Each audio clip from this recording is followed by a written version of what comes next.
The pavement was tearing his skin as he crawled. Every mile he crawled brought him closer to his daughter's biggest day. But when their eyes met across the graduation hall, she chose her new life over the father who had given everything for her dreams. Amara was standing in front of her big mirror. She was practicing her smile for the 100th time that week. Tomorrow was her graduation day, and everything had to be perfect. My father died when I was little. She was saying to herself, he was a good man, but he's been gone for years now. This was the lie she had been telling everyone. Her friends believed it. Her teachers believed it. Most importantly, Marcus believed it. Marcus was her boyfriend, and he was going to marry her soon. His family had lots of money, and they lived in the nicest part of town. They thought Amara came from a good family too. They didn't know the truth about her father. The truth was that Samuel, Amara's father, was still alive, but he couldn't walk anymore. 3 years ago, he had been in a terrible accident. A big truck had hit him while he was crossing the street. The doctor saved his life, but his legs would never walk again. Samuel was living in their old house on the other side of the town. The house was small and falling apart. The paint was peeling off the walls, and the roof was leaking when it rained. Samuel spent his days in his wheelchair, reading old books and waiting. He was waiting for Amara to visit him, but she never came anymore. Amara had moved away right after the accident. She told everyone her father had died. It was easier that way. She didn't want people to feel sorry for her. Didn't want Marcus' rich family to think she came from a poor broken home. While Amara was practicing her lies, Samuel was sitting by his window. He was looking at the street outside, hoping to see his daughter walking towards the house. But the street was empty, just like it had been every day for the past year. Mrs. Chen, their neighbor, was walking her dog past Samuel's house. She saw him sitting by the window and waved. Samuel waved back, but his smile was sad. Mrs. Chen knocked on his door a few minutes later. "Samuel, I had some news," she said when he opened the door. "I was at the market today and I heard people talking about the university graduation tomorrow. They mentioned your Amara's name. She's graduating with high honors." Samuel's hands started shaking. "Graduation? Tomorrow?" "Yes, tomorrow morning. Didn't she tell you?" Samuel's heart felt like it was breaking into a million pieces. His daughter was graduating from university, and she hadn't even told him. This was supposed to be the happiest day of his life. He had worked so hard to save money for her education. He had sold almost everything they owned to pay for her school, and she didn't want him there.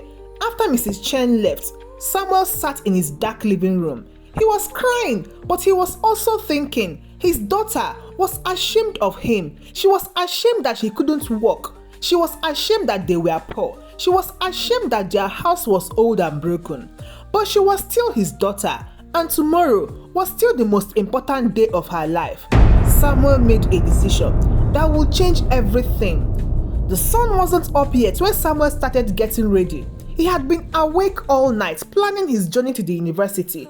It was 15 miles away, and he had no car. He had no money for taxi. His wheelchair was too old and broken to make such a long trip. But Samuel had an idea. He found an old rope in his garage. It was thick and strong. He tied one end around his waist and held the other end in his hand. He was going to crawl to his daughter's graduation. Samuel left his house while it was still dark. He locked the door behind him and put the key under the flower pot. He didn't know if he would ever come back. The street was quiet and empty. Samuel got down on the ground and started crawling. The rope helped him pull himself forward. His hands were already getting scraped from the rough pavement, but he didn't stop. After an hour, the sun was coming up. Samuel had crawled 2 miles, but he was already exhausted. His arms were aching and his hands were bleeding, but he kept going. That was when he met Rosa. Rosa was a middle-aged woman who was standing outside a small restaurant. She was crying and putting up a closed sign on her door. "What's wrong?" Samuel asked, stopping to rest. "I have to close my restaurant," Rosa said. "I can't pay the rent anymore. This was my dream, but now it's over." Samuel felt terrible for Rosa. He reached into his pocket and found his last $5. It was the money he was saving to buy a bottle of water. "Here, take this," he said, giving Rosa the money. "I can't take your money. You look like you need it more than I do. Please take it. Dreams are important. Don't give up." Rosa took the money and her eyes filled with tears. "You are so kind. What's your name?" "Samuel." "Keep fighting for your dream, Rosa." As Samuel was about to leave, Rosa called out to him, "Wait! Why are you crawling? What happened to you?" Samuel showed her the photo album. "I'm going to see my daughter graduate from university today. She doesn't know I'm coming." Rosa looked through the photos and started crying again. "She's beautiful. You must be so proud." "I am, but I think she's ashamed of me. I can't walk anymore, and we are poor. She hasn't visited me in over a year." Rosa knelt down beside Samuel. "Listen to me. Any daughter will be lucky to have a father who loves her this much. What you're doing today is the most beautiful thing I've ever seen." Samuel smiled, but his eyes were sad. "I hope she sees it that way."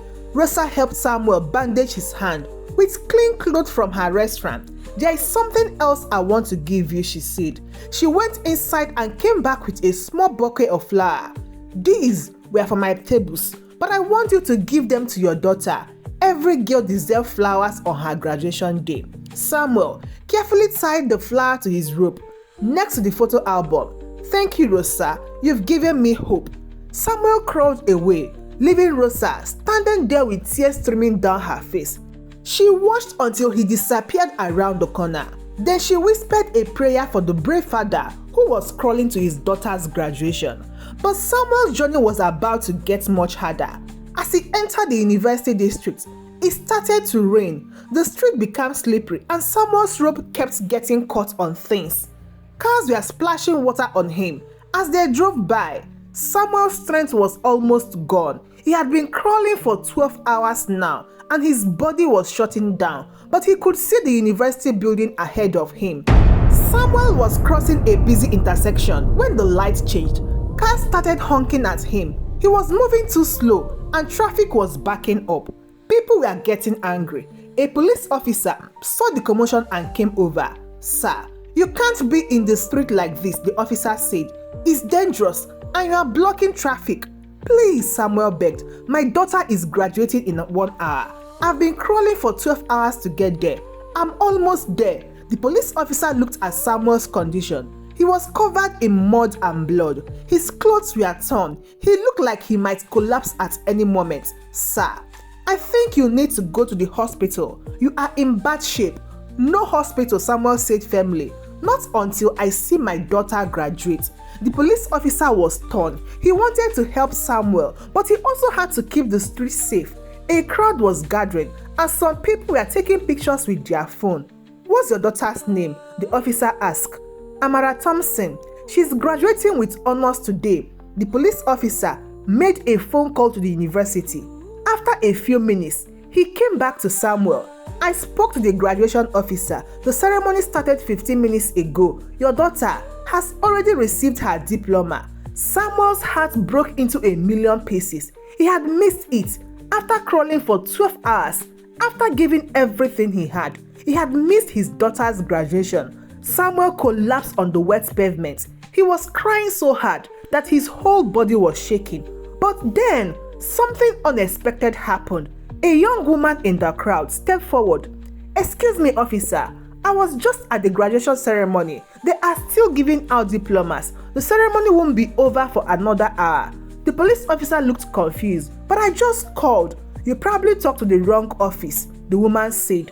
"I'm a student there. The ceremony is definitely still going on." Samuel looked up with hope in his eyes. "Really?" "Really," the woman said. "And if you want, I can help you get there faster." The woman's name was Lisa, and she was a nursing student. She had seen Samuel struggling and wanted to help. She had a wheelchair in her car that she used for her clinical training. "You can use this," Lisa said, bringing the wheelchair. "It will be faster than crawling, and you'll have more energy when you get there." Samuel was so grateful that he started crying again. "Why are you helping me?"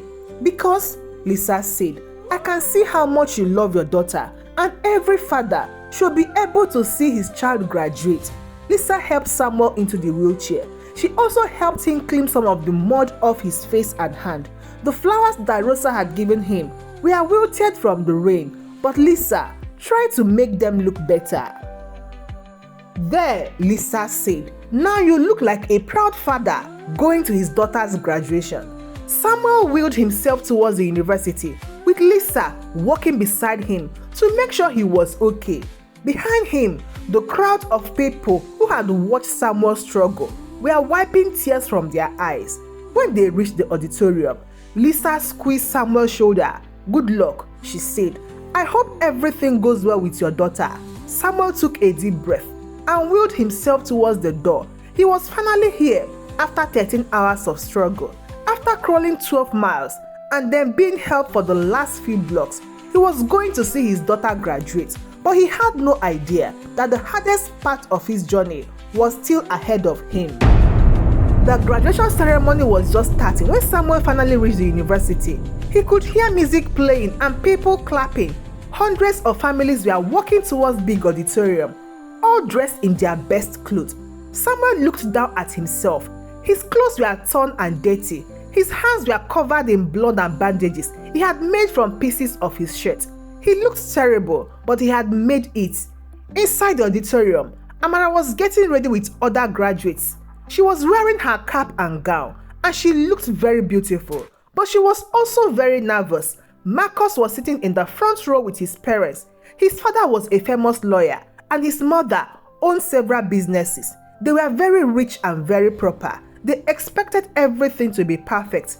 "I'm so excited to finally meet Amara's family," Marcus's mother was saying. "It's such a shame that her father passed away, but I'm sure her other relatives will be lovely." Marcus nodded, but he felt a little strange. Amara had never talked much about her family. Whenever he asked questions, she would change the subject, but he loved her, so he didn't push too hard. Outside, Samuel was crawling towards the entrance of the auditorium. People were staring at him and whispering to each other. Security guards were watching him carefully. "Should we stop him?" one guard asked another. "I don't know. He doesn't look dangerous, just sad." Samuel finally reached the door of the auditorium. A kind woman helped him stand up and lean against his rope. His legs couldn't support him, but he could stand for a few minutes if he held onto something. The ceremony was starting. The dean of the university was speaking into a microphone. "Ladies and gentlemen, welcome to our graduation ceremony. Today, we celebrate the achievements of our wonderful students." Samuel slipped inside and found a spot at the back of the auditorium. He was trying to be quiet and not disturb anyone. He just wanted to see his daughter receive her diploma. Then he saw her. Amara was sitting with the other graduates, and she looked more beautiful than ever. Samuel's heart filled with pride and love. All the pain from his journey disappeared for a moment. This was his little girl, all grown up and successful. But then, Samuel noticed something that made his blood run cold. Sitting in the front row was Marcus and his family. Samuel recognized them from the newspaper. They were some of the richest people in the city, and they were here for Amara. Samuel realized that his daughter wasn't just ashamed of him. She was living a completely different life. She was pretending to be someone she wasn't. The dean started calling names for the graduates to receive their diploma. Maria Elena, Michael James Harrison, Amara Rose Thompson. Samuel's heart jumped when he heard his daughter's name. He started moving forward, trying to get closer to the stage. He wanted to cheer for her. He wanted her to see him and know that her father was proud of her. But as Amara walked across the stage, she saw Samuel in the crowd. Their eyes met for just a second. Samuel was smiling and tears were running down his face. He was so proud and so happy. But Amara's face turned with white horror. She looked at Marcus's family, who were clapping and taking pictures. Then she looked back at Samuel, who was dirty and bleeding and holding a rope. Amara made a choice that would haunt her for the rest of her life. When she got her diploma, and the photographer asked her to pose. She pointed towards Samuel. "Security," she called out. "There is a strange man bothering people. I don't know who he is, but he's making everyone uncomfortable." The security guard looked confused. Samuel wasn't bothering anyone. He was just standing there, crying happy tears and watching his daughter. But Amara kept pointing at him. "Please remove him. I've never seen him before in my life." Marcus's family looked concerned. "How terrible," Marcus's mother said. "Some people have no respect for such an important occasion." Samuel heard every word. He heard his daughter deny knowing him. He heard her lie about him to protect her new life. The security guard started walking towards Samuel. But something unexpected happened. The head security guard stopped walking. He was staring at Samuel with a shocked expression. "Wait," the guard said to his partner. "I know this man." The head security guard's name was David. He was a big, strong man who had worked at the university for 10 years. But 20 years ago, he had been a troubled teenager who was failing in school. David walked slowly towards Samuel. The whole auditorium was watching now. "Mr. Samuel Thompson," David said quietly. Samuel looked up at the security guard. The face looked familiar, but he couldn't remember where he had seen it before. "Do I know you?" Samuel asked. David's eyes filled with tears. "You were my teacher at Lincoln High School. 20 years ago, I was about to drop out of school, but you wouldn't let me give up. You stayed after school every day to help me with my reading. You saved my life." The auditorium was completely quiet now. Everyone was listening. "You told me that education was the key to changing my life," David continued. "You were right. After I graduated, I went to community college. Then I got this job. I bought a house. I got married. I have 2 beautiful children now. And it's all because of you, believing in me when no one else did." Samuel remembered now. David had been one of his favorite students, even though he had been struggling. Samuel had seen something special in the boy, and he had worked hard to help him succeed. "David," Samuel said softly, "look at you now. I'm so proud of you." David turned to face the crowd. His voice was loud and clear. "This man is one of the best teachers who ever lived. He spent his own money to buy books for students who couldn't afford them. He gave up his lunch breaks to tutor kids who were falling behind. He changed hundreds of lives, including mine." People in the audience started whispering to each other. Some of them recognized Samuel's name. He had been famous in their community for being such a dedicated teacher. But David wasn't finished. "And that young woman who just graduated," David said, pointing at Amara. "She just denied knowing her own father." Ha! The whispers in the auditorium became louder. Marcus and his family looked shocked and confused. "That's impossible," Marcus said, standing up. "Amara's father died years ago." "No, he didn't," David said firmly. "This is Samuel Thompson, and that's his daughter, Amara. She's been lying to all of you." Amara felt like the world was spinning around her. Everyone was staring at her. Marcus looked hurt and betrayed. His parents looked disgusted. But more people in the audience were starting to recognize Samuel. Few people that Samuel had helped in the past stood up and said so many things about him. More and more people were standing up and sharing good stories about Samuel. Former students, parents, neighbors, they all had stories about how Samuel had helped them or their children. Marcus was staring at Amara in disbelief. "You lied to me? About everything." "Marcus, I can explain," Amara started to say. But Marcus's mother was already standing up. "Come on, Marcus, we are leaving. I will not have our family associated with this deception." "But Mom, I love her," Marcus said. "Love?" his father said angrily. "She's been lying to you for years. If she can lie about her own father being dead, what else has she lied about?" Marcus looked back and forth between Amara and his parents. Then he looked at Samuel, who was still standing there with his rope, bleeding and exhausted. "How could you deny your own father?" Marcus asked Amara. "Look at him. He's hurt. He needs help. And you called security on him?" Amara tried to speak, but no words came out. She was trapped in her own lies, and there was no way out. Marcus's family walked out of the auditorium. After a moment, Marcus followed them. "Marcus, wait!" Amara called out, but he didn't turn around. Now, everyone in the auditorium was staring at Amara. Some people looked very angry, others looked sorry for her, but most of them just looked disappointed. The dean of the university took the microphone again. "Perhaps we should take a break in our ceremony," he said awkwardly, but Samuel stepped forward. He was using his robe to support himself, and his voice was weak, but everyone could hear him. "Please, don't stop the ceremony because of me," Samuel said. "These young people have worked hard for this day. They deserve to celebrate." He looked directly at Amara. "And my daughter deserves to graduate. I'm proud of her, even if she's not proud of me." Then Samuel said something that shocked everyone in the room. "Amara, there is something you need to know, something I never told you." Samuel was leaning heavily on his rope, but his voice was getting stronger. Everyone in the auditorium was listening carefully. 3 years ago, when I had my accident, the doctor said I might never wake up. I was in the hospital for months. During that time, you were starting your final year at university." Amara was crying now, but she was also listening. "The hospital bills were enormous. We had no insurance.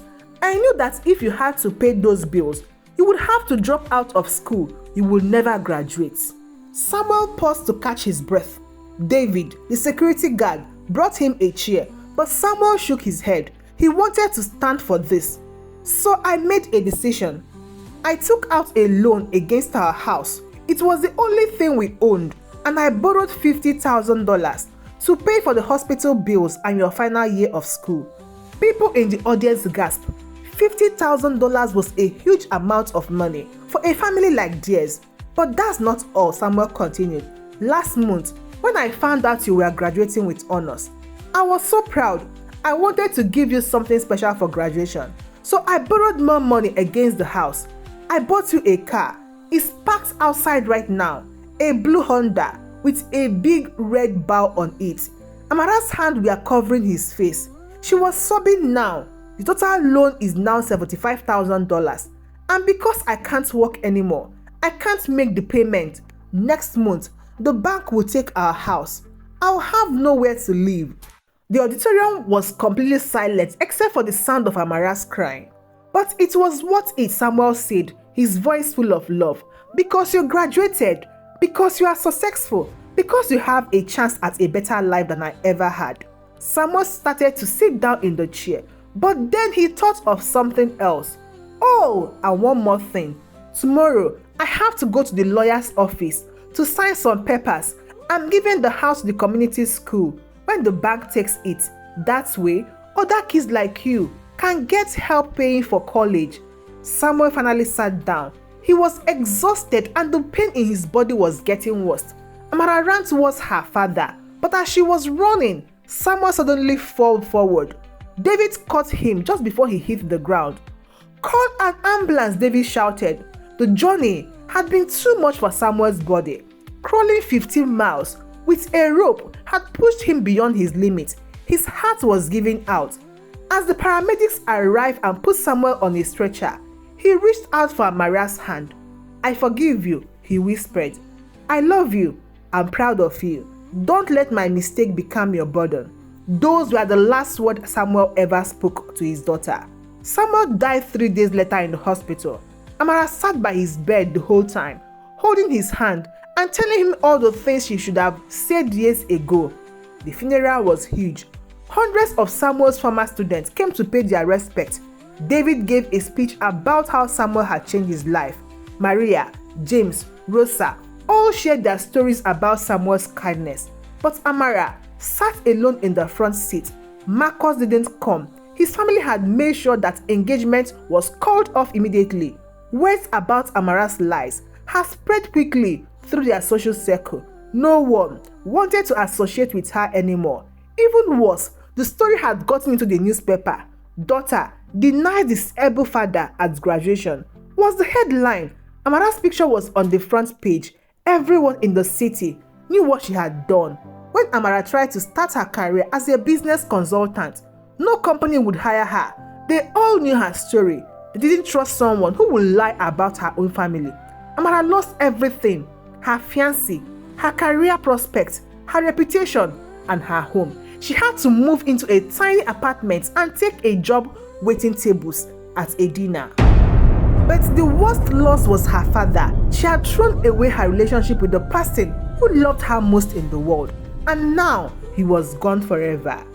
5 years after Samuel's death, Amara was working at a different job. She was a teacher at Lincoln Community School, the same school that had inherited Samuel's house. The principal had hired her because she was the only applicant who would work for such a low salary. The school couldn't afford to pay much, and most teachers didn't want to work in such a poor area. But Amara didn't care about the money anymore. She had learned that there were more important things in life. Every morning, Amara would arrive at school early. She would set up her classroom and prepare lessons for her third grade students. Many of her students came from families just like hers, families who were struggling to pay bills and put food on the table. Amara made sure that every child in her class had school supplies, even if she had to buy them with her own money. She stayed after school to help students who were falling behind. She visited families who couldn't afford to come to parent-teacher conferences. In her classroom, there was a picture of Samuel on her desk. Next to it was a quote that she had printed out: "Education is the key to changing your life." Every day, Amara would look at that picture and remember her father's lesson. Not the lesson he had taught her with words, but the lesson he had taught her with his actions. Samuel had taught her that family is more important than money. He had taught her that helping others is more important than helping yourself. He had taught her that love means sacrifice. Though it had taken her 5 years to understand these lessons, by then, it was too late to tell her father that she had learned them, but it wasn't too late to leave them. One night, Amara walked home from school through the same street where her father had crawled 5 years earlier. She stopped at the spot where he had helped Maria buy medicine for her grandson. She stopped where he had given James his jacket. She stopped where he had given Rosa money for her restaurant. At each stop, Maria said a little prayer of thanks for her father's example. When she got home to her small apartment, Amara sat down at her kitchen table and wrote in her journal something she had been doing every night since Samuel's funeral. "Dear Dad," she wrote, "today I helped 3 students with their reading, bought lunch for 2 kids who forgot their money, and drove a sick child home to his grandmother. I know it's not enough to make up for how I treated you, but I'm trying to live the way you taught me. I'm trying to be the daughter you deserve. I love you and I miss you. And I'm sorry it took me so long to understand what really matters. Your daughter, Amara." Outside her window, it started to rain, but inside her small apartment, Amara felt something she hadn't felt in years. She felt peace, because she had finally learned the most important lesson her father had tried to teach her: that love isn't about what we can get from others. Love is about what we can give. And every day in her little classroom at Community Elementary School, Amara was given the same gift her father had given to hundreds of students over the years. She was giving them hope. She was giving them a chance. She was giving them love, and in doing so, she was finally making her father proud. Sometimes, the most powerful lesson comes from the greatest losses. Sometimes, we have to lose everything to find what really matters. And sometimes, the best way to honor those we've lost is to live the way they taught us to live, with love, with sacrifice, and with the hope for tomorrow. Thank you so much for watching, and please don't forget to share this story with your family and your friends who might love to see them. Till I see you again in my next story. Goodbye.